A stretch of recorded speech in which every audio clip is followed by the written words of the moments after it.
والعاقبۃ للمتقین والصلاة والسلام علی سید المرسلین اما بعد اعوذ باللہ من الشیطان الرجیم الا ان اولیاء اللہ لا خوف علیہم ولا هم یحزنون صدق اللہ العلی العظیم وبلغنا رسولہ النبی المتین المعین الکریم ونحن ولا ذلك لمن الشاہدین والشاکرین والحمد للہ رب العالمین۔ آئیں آپ اور ہم سے مل جل کر آقا نامدار مدینے کے آئے آپ اور ہم سے مل جل کر آقا نامدار مدینے کے تاجدار دونوں عالم کے مالک و مختار، ہم غریبوں کا ماوا، یتیموں کا ملجا، بے کسوں کا کس، بے سہروں کا سہرا، احمد مجتبیٰ محمد مصطفیٰ صلی اللہ تعالی علیہ وسلم کی بارگاہ میں محبت کے ساتھ درود شریف کا ہدیہ پیش کر پڑھے باجے بلند اللہم صلی علی سیدنا رسول اللہ صلی اللہ علیہ وسلم۔ شاعر کہتا ہے جب تک بکے نہ تھے کوئی پوچھتا نہ تھا، شاعر کہتا ہے جب تک بکے نہ تھے کوئی پوچھتا نہ تھا، آپ نے خرید کر ہمیں انمول کر دیا۔ اور علامہ اقبال کہتے ہیں کہ محمد سے وفا تو نے تو ہم تیرے ہیں، کہ محمد سے وفا تو نے تو ہم تیرے ہیں، یہ جہاں چیز ہے کیا لوہو قلم تیرے ہیں۔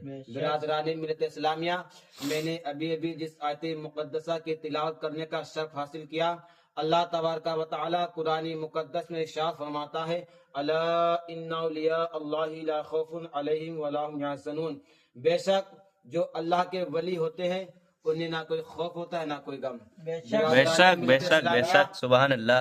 ابو ہریرہ نے ارشاد فرمایا وَأَحْسَنُ مِنْكَ لَمْ تَرَقَّتُ عَيْنِي وَأَجْمَلُ مِنْكَ لَمْ تَلِدِ النِّسَاء، یا رسول اللہ میں نے آپ سے زیادہ کسی کو حسین نہ دیکھا، گویا کسی ماں نے آپ کو جیسا پیدا ہی نہیں کیا۔ سبحان اللہ۔ برادران ملت اسلامیہ، ابو بکر نے جب میرے مصطفیٰ کو دیکھا تو ارشاد فرمایا اے حسین و جمیل کے آفتاب، تیرے جیسا خوبصورت نہ مشرق میں نہ مغرب میں۔ حسان بن ثابت نے جب میرے آقا کو دیکھا تو ارشاد فرمایا اے حسین و جمیل کے آفتاب، تیرے جیسا نہ ساری کائنات میں نہ پوری دنیا میں کوئی حسین و جمیل نہیں۔ اب سوال کرنے والا سوال کر سکتا ہے، اعتراض کرنے والا اعتراض کر سکتا ہے کہ ابو بکر نے نہ پوری دنیا کو دیکھا ہے پھر کیسے کہہ سکتے ہیں کہ حضور سب سے زیادہ خوبصورت ہے؟ حسان بن ثابت نے نہ پوری دنیا کو دیکھا ہے پھر کیسے کہہ سکتے ہیں کہ حضور سب سے زیادہ خوبصورت ہے؟ یا دیگر صحابہ کرام نے نہ پوری کائنات ساری دنیا کو دیکھا نہیں پھر کیسے کہہ سکتے ہیں کہ حضور سب سے زیادہ خوبصورت ہے؟ ہاں یہ ہو سکتا ہے کہ جہاں یہ لوگ گئے ہو، جہاں کے لوگوں کو دیکھا ہو وہاں حضور سے زیادہ کوئی خوبصورت نہ ہو۔ ہاں یہ ہو سکتا ہے کہ جب مدینے میں گئے ہو مدینے میں کوئی حضور سے زیادہ خوبصورت نہ ہو، مگر جہاں یہ لوگ نہ جا سکے وہاں کے تعلق سے کیسے کہہ سکتے ہیں کہ حضور سب سے زیادہ خوبصورت ہے؟ مثلا ہندوستان میں کوئی ایسا شخص ہو جو حضور سے زیادہ خوبصورت ہو، پاکستان میں کوئی ایسا ہو جو حضور سے زیادہ خوبصورت ہو، بنگلہ دیش میں کوئی ایسا ہو جو حضور سے زیادہ خوبصورت ہو، انڈونیشیا میں کوئی ایسا ہو جو حضور سے زیادہ خوبصورت ہو۔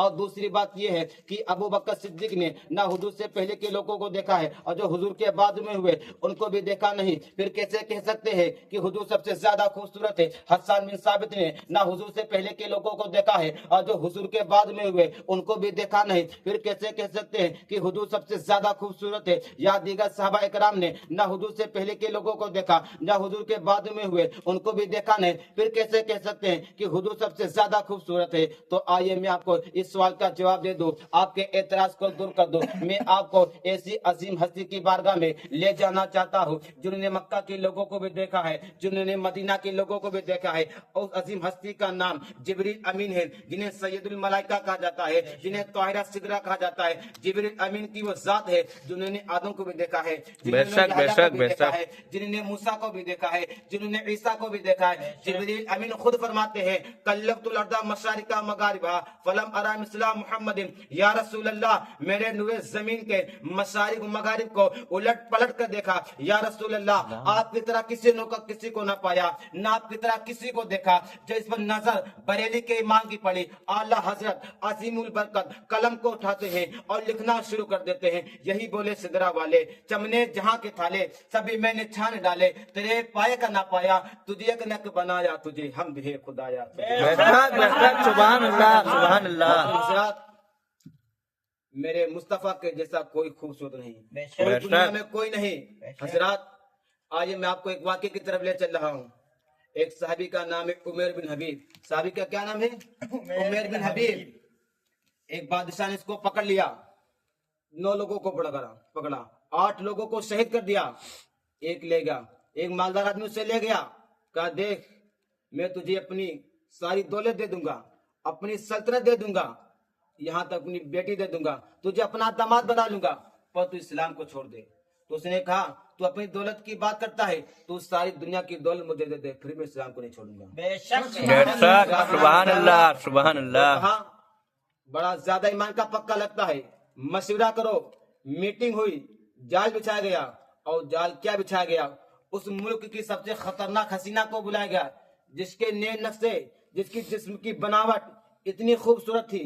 بڑے بڑے بادشاہ اس کی انگلی پہ ناچتے تھے, بڑے بڑے پادری اس کے اشاروں پہ ناچتے تھے. اسے بلایا گیا, اور صرف یہی نہیں, کمرے میں بند کرنے سے پہلے سور کا گوشت پکا کر رکھا گیا, پینے کے لیے شراب رکھی گئی کہ جب یہ بھوک سے بے حال ہوگا تو شراب پیے گا, جب بھوک سے بے حال ہوگا تو سور کا گوشت کھائے گا. اس صحابی رسول کو بند کر دیا جاتا ہے کمرے میں. وہ حسینہ آتی ہے, بھڑکاؤ کپڑے بدتمیزی کے آتی ہے, صحابی رسول کے سامنے بیٹھ جاتی ہے. تو صحابی رسول کا سر نہ اٹھا, 1 دن بیٹھی رہی, صحابی رسول کا سر نہ اٹھا, 2 دن بیٹھی رہی, صحابی رسول کا سر نہ اٹھا. جب 8 دن گزر گئے تو اس نے لڑکی نے اس صحابی رسول کا ہاتھ پکڑا اور جھنجھوڑ کر بولی, ارے تو ہے کون, تو کون سی مخلوق ہے؟ ارے بڑے بڑے بادشاہ میری انگلیوں پہ ناچتے ہیں, ارے بڑے بڑے بادشاہ میری ایک جھلک پانے کے لیے بےتاب رہتے ہیں. میں تیرے 8 دن سے بیٹھی ہوں, تو نے نظر تک نہیں اٹھائی. ارے تو ہے کس کا دیوانہ, تیری آنکھوں میں کس کا رنگ چڑھا ہوا ہے؟ تو صحابی رسول بولا, اب میری نگاہوں میں جچتا نہیں کوئی,